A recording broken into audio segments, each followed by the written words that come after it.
Welcome everybody, Derek Schwartz, host of the Advisor Lab by Scion. We are live today at Miami Citywide, Future Proof.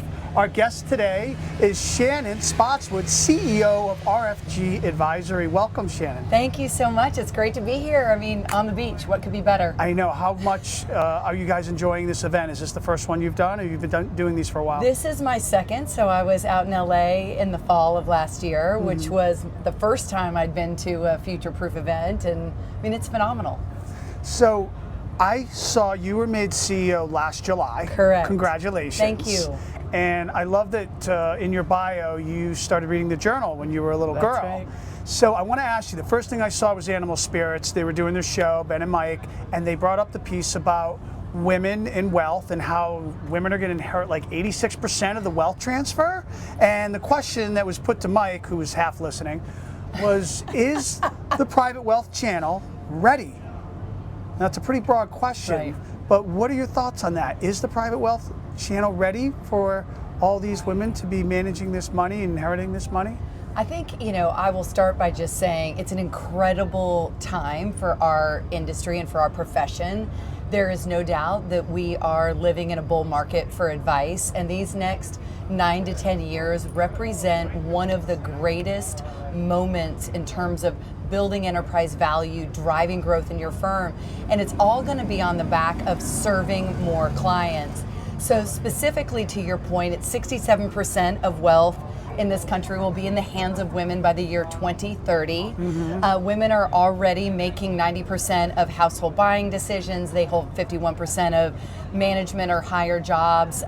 So there is an interesting, kind of underlying thesis that's happening in our profession, which is, to your point, are we ready for it? Are we ready for it? And what I would say is there is certainly an appetite by advisors to do more and to be more intentional in not only building those bridges to the next gen, but thinking very strategically about how they can serve their female clients.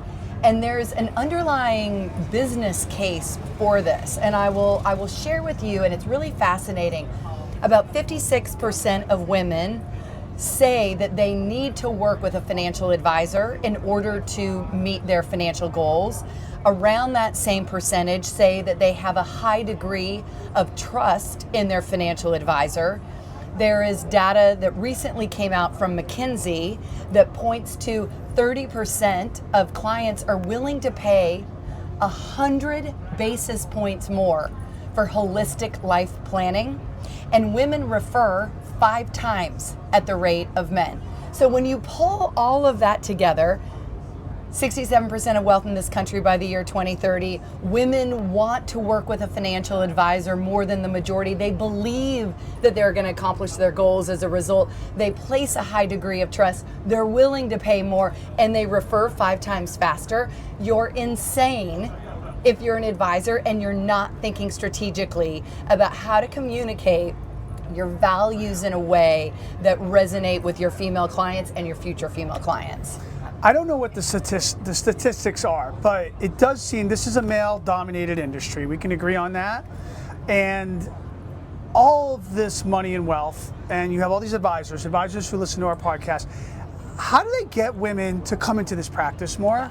Like, what do you do there? Like, because, I mean, I have a 6-year-old daughter, and talking to her about money, it's just like white space. She's done. Like, my wife she pays the bills, but I think about the long-term investing. Like, how do we bridge that gap so the advisors can get more women into their practice and be ready for that? Is that something that you spend a lot of time on? So it's a big question. We haven't moved the needle on this at all. 14% of financial advisors are women. If you go to the independent space, you're now in the single digits. And we really don't see that changing. If anything, we are going to be in a massive talent shortage. There's a 30% increase in the demand for advice over the next 9 years, and you're seeing 100,000 advisors leaving the profession. So that succession crisis is real. Here's what I will say, this is where advisors start thinking very strategically about operationalizing and professionalizing their business.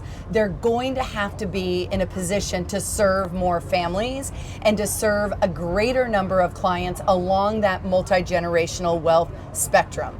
So if you look at whether you go 1 to 4 or A to D, however you think about ranking your clients, and then parse through that, how do you deliver your unique value proposition and your client experience in a way that matches where your tiered clients are? Right. So those lower tiered clients can be served very well if you're leveraging a strong marketing strategy, if you have surge meetings in place, if you're putting together a customized report, and just acknowledging the fact that is going to be a different delivery mechanism and a different client experience. That opens you up to be able to bring, whether they're career changers or women, into your business. There is a 3-year ramp from I don't know anything about this industry to being able to sit confidently in front of a client. That ramp is faster if the advisor has made the important strategic decision to outsource investment management. So if you take that off the table and you have a systematized and institutionalized approach to investment management, you're going to shave some time off of that very steep learning curve. You're going to be able to bring women into your firm and have them feel confident within more like 2 years as opposed to 3. And by tiering those clients, it gives an immediate client base for those women to be positioned to serve, freeing up your time to drive that top line growth. But I will tell you, it's like anything. None of this happens accidentally. None of this happens accidentally. You have to start at the top, which is, what is the mission of your firm? What is the mission and vision of your firm? And if you say, I want to be relevant and serve multi-generational families, and your experience, your values are all reflected in that. You look at your team, everyone is assigned in the right role, doing the right thing to be able to support the clients and drive organic growth.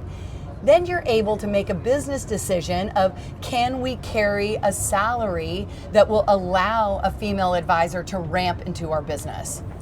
Yeah, that's a good segue, because we're here at what's considered an iconic event now with Future Proof, and since 2021, and you have everybody from the RIA to the single family offices and all the vendors, right?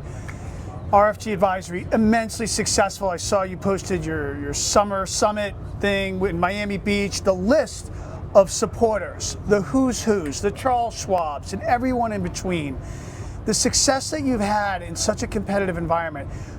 For the financial professional, they can look to a lot of places. Oh, you're going to streamline compliance and marketing and the tech stack. Yeah.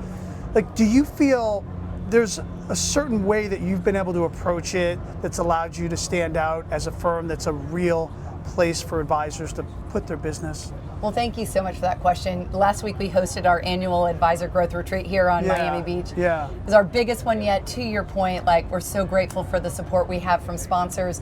It's really, to kind of circle back to where we started, it's an incredible time for RFG in the marketplace because we are diehards about independence. So advisors who were a great fit for us tend to be younger. Our average age is 45 years old. They tend to be focused on not only having a mindset that is growth oriented for their business, but also for themselves. And they are recognizing that this golden moment, this bull market for advice, is strike now in terms of building enterprise value.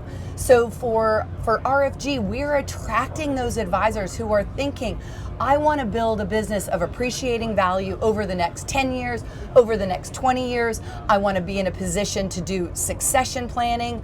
I want to streamline my time so that I can spend it where it is of greatest value, which is deepening those client relationships and growing. And so for us, we are not an aggregator. all of our advisors are individual businesses with their own brands, with their own vision, with their own mission, and we wrap the support services around them, everything from investment management, marketing, talent, compliance, ops, the not sexy but necessary stuff, and of course technology. And living at the tip of the spear of technology to help them operationalize and professionalize so they can maximize their time.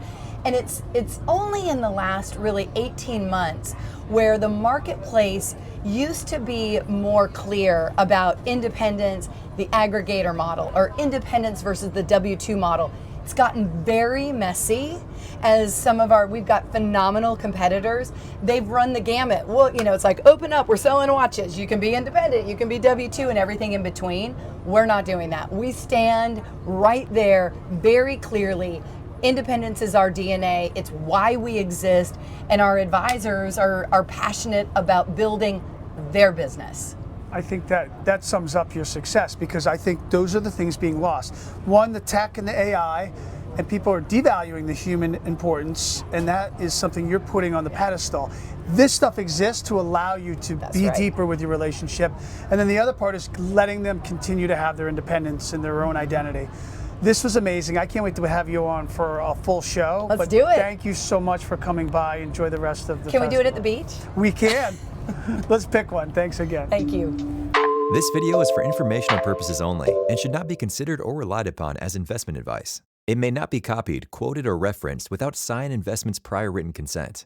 Do not rely upon any opinions, predictions, or forward-looking statements contained herein. The views expressed do not constitute an offer to sell or a solicitation to purchase securities, nor do they constitute the endorsement of a particular asset class or investment strategy. Neither Scion Investments nor its affiliates and/or subsidiaries warrant its completeness or accuracy. Certain information contained in this video may constitute forward-looking statements that may be inherently unreliable, and actual events or results may differ materially from those reflected or contemplated herein. Scion Investments expressly disclaims any obligation or undertaking to update or revise any information included herein. The views expressed by the guests or participants are their own and do not necessarily reflect the views of Scion Investments, LLC, or any of its subsidiaries, officers, or staff. Please be aware of the real risk of loss in following any investment strategy. No investment strategy or asset class referenced herein is intended to be construed as investment advice.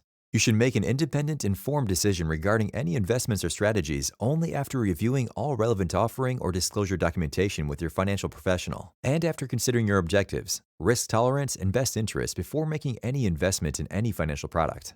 Registered personnel should review any business development initiatives addressed herein with their respective compliance and legal departments. Coverage of such topics should not be construed as compliance or legal advice.